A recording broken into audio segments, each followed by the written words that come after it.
আসসালামু আলাইকুম ভিউয়ার্স, রেহেনা রান্নাঘরে আপনাদেরকে স্বাগতম। আশা করি দেশে ও প্রবাসে যাই যেখানে আছেন আল্লাহর রহমতে ভালো আছেন, সুস্থ আছেন।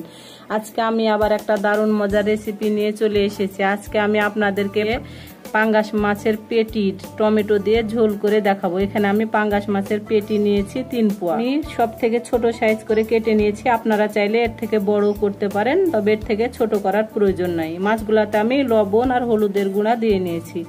এবার আমি মাছগুলা মাখিয়ে নেব। এটা পাঙ্গাস মাছের পেটি, আমি পাঙ্গাস মাছের পেটি দিয়ে করছি। আপনারা রুই, মিরকা, কাতল যে কোনো মাছের পেটি দিয়ে করতে পারেন। আমার ভিডিওটি যদি ভালো লাগে তাহলে প্রথম থেকে শেষ পর্যন্ত দেখুন এবং আমার চ্যানেলটিতে লাইক, কমেন্ট, শেয়ার করতে ভুলবেন না। সাবস্ক্রাইব করার অনুরোধ রইল। মাছগুলাতে আমি লবণ আর হলুদের গুঁড়া দিয়ে ভালো করে মেখে নিয়েছি। এবার মাছগুলো আমি প্রায় 10 মিনিট রেস্টে রেখে দেব। আমি চুলায় কড়াই বসিয়ে দিয়েছি। এবার আমি দিয়ে দেবো তেল, রেগুলার তেল, সয়াবিন তেল। যেহেতু পাঙ্গাস মাছ আমি রান্না করছি, পাঙ্গাস মাছে অনেক তেল, সেজন্য আমি তেলের পরিমাণটা অল্প দিলাম। এখানে আমি 100 গ্রাম তেল দিলাম। আমি তেলটাকে এবার ভালো করে একেবারে গরম করে নেব। এখানে পাঙ্গাস মাছের পেটি আছে 3 পোয়া। আপনারা যে কোনো মাছ ভাজার সময় অবশ্যই তেলটাকে ভালো করে গরম করে নেবেন, নইলে মাছগুলা ভেঙে যাবে এবং নিচে লেগে যাবে। আমি পাঙ্গাস মাছ সেজন্য ভেজে রান্না করব। আপনারা যদি রুই, কাতল, মিরকা করেন তাহলে আপনারা এমনি রান্না করতে পারবেন, ভাজার কোনো প্রয়োজন নাই, ওটা কষেই রান্না করতে পারবেন। মাছগুলো আমার ভাজা হয়ে গেছে, আমি এবার উঠিয়ে নেব। এটা অত কড়া করে ভাজার প্রয়োজন নাই, এটা হালকা করে ভাজলেই হবে। আমি এবার মাছগুলোকে উঠিয়ে নেব। মাছগুলো আমি ভেজে উঠিয়ে নিয়েছি। এবার আমি মাছগুলোকে এক সাইডে রেখে দেব। আমি যে তেলে মাছ ভেজেছিলাম আমি সেই তেলেই আমি মাছটা রান্না করব। দিয়ে দেবো 2টা তেজপাতা, আমি একটু করে ছিঁড়ে দিয়েছি মাঝখান থেকে। আমি দিয়ে দেবো পেঁয়াজ কুচি। এখানে আমার পেঁয়াজ কুচি আছে প্রায় 100 গ্রাম। আপনারা চাইলে পেঁয়াজটা কম বেশি করে নিতে পারবেন। আমি একটু যেহেতু খালি মাছ রান্না করব আমি পেঁয়াজের পরিমাণটা বেশি দিলাম। আমি এবার পেঁয়াজটাকে ব্রাউন কালার করে ভেজে নেব।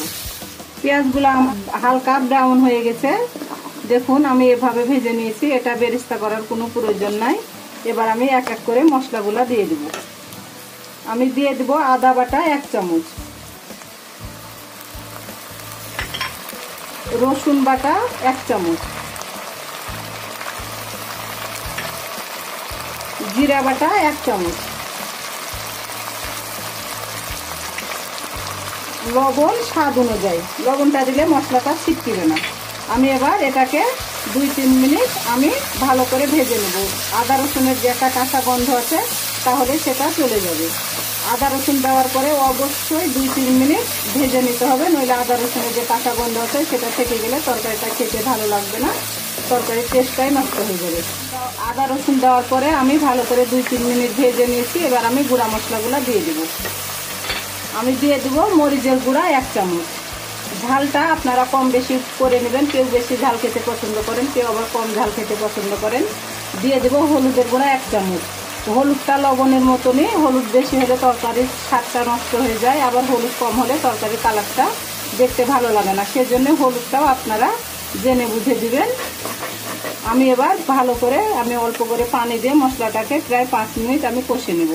আমি এখানে ধনিয়ার গুঁড়া ব্যবহার করব না, যেহেতু আমি খালি মাছ রান্না করব টমেটো দিয়ে, সেজন্য আমি ধনিয়ার গুঁড়াটা ব্যবহার করব না। তবে আপনারা চাইলে ধনিয়ার গুঁড়াটা ব্যবহার করতে পারেন।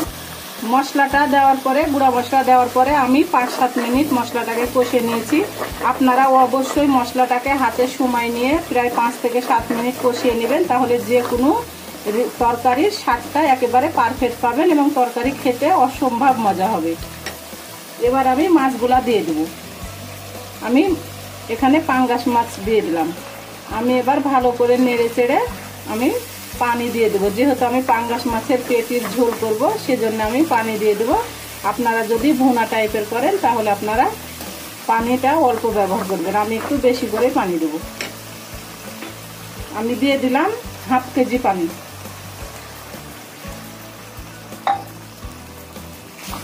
এবার আমি ভালো করে নেড়ে চেড়ে ঢাকনা দিয়ে আমি ঢেকে আমি 10 মিনিট আমি রান্না করে নেব।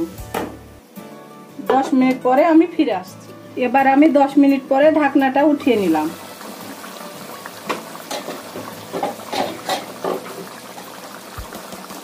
আমি 10 মিনিট ভালো করে আমি রান্না করে নিয়েছি।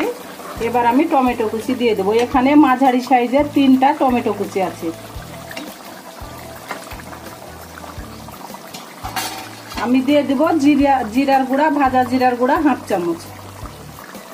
আমি যেহেতু ধনিয়ার গুঁড়া ব্যবহার করলাম না, সেজন্য আমি ভাজা জিরার গুঁড়া 1/2 চামচ আমি ব্যবহার করলাম। আমি দিয়ে দিব কাঁচামরিচ 6টা। এটা ঝাল করবে না, এটা একটা ফ্লেভার সুন্দর করবে, এটাতে ঝাল হবে না। আমি আবার ঢাকনা দিয়ে ঢেকে আমি 10 মিনিট রান্না করে নিব। একেবারে আমি রান্না করে ফিরে আসছি ঢাকনা দিয়ে ঢেকে। এবার আমি ঢাকনাটা উঠিয়ে নিব। হয়ে গেছে আমার টমেটো দিয়ে পাঙ্গাস মাছের পেটির ঝোল। আমি এভাবে রাখলাম, আপনারা এর চেয়ে একটু গাঢ় রাখতে পারেন, আবার এর চেয়ে একটু পাতলাও রাখতে পারেন। এবার আমি গ্যাসটা অফ করে আমি পরিবেশন করে নেব। এবার পরিবেশন করার পালা। আমি যেভাবে রান্না করলাম আপনারা একবার হলো আমার মতন করে রান্না করে খেয়ে দেখুন। এটা অসম্ভব একটা মজার রেসিপি। তবে এটা পাঙ্গাস মাছের পেটি দিয়েই খেতে বেশি মজা লাগে। হয়ে গেছে আমার পরিবেশন করা। দেখুন আমার মাছগুলো আমি খুব ছোট সাইজ করে কেটেছি, কিন্তু একটাও ভেঙে যায়নি। আশা করি আমার রেসিপিটা অবশ্যই ভালো লাগবে। যদি ভালো লাগে তাহলে আমার চ্যানেলটিতে লাইক, কমেন্ট, শেয়ার করতে ভুলবেন না। বেশি বেশি করে সাবস্ক্রাইব করার অনুরোধ রইল। আপনারা অবশ্যই আমাকে সাপোর্ট করুন, আমার পাশে থাকুন। এই চ্যানেলটিতে সবথেকে বেশি প্রয়োজন আপনাদের সাপোর্টের। আপনারা যদি আমাকে সাপোর্ট না করেন, আমার পাশে না থাকেন, তাহলে আমি কোনোদিন এই চ্যানেলটি নিয়ে সামনে এগিয়ে যেতে পারবো না। আর আমার চ্যানেলটিতে যারা লাইক, কমেন্ট, শেয়ার করেছেন এবং সাবস্ক্রাইব করেছেন তাদের জন্য রইল আমার পক্ষ থেকে অনেক অনেক দোয়া ও ভালোবাসা। তাহলে আজকের মতো এখানে বিদায়। আবার অন্য কোনো রেসিপি নিয়ে আসবো। সবাই ভালো থাকবেন। আল্লাহ হাফেজ।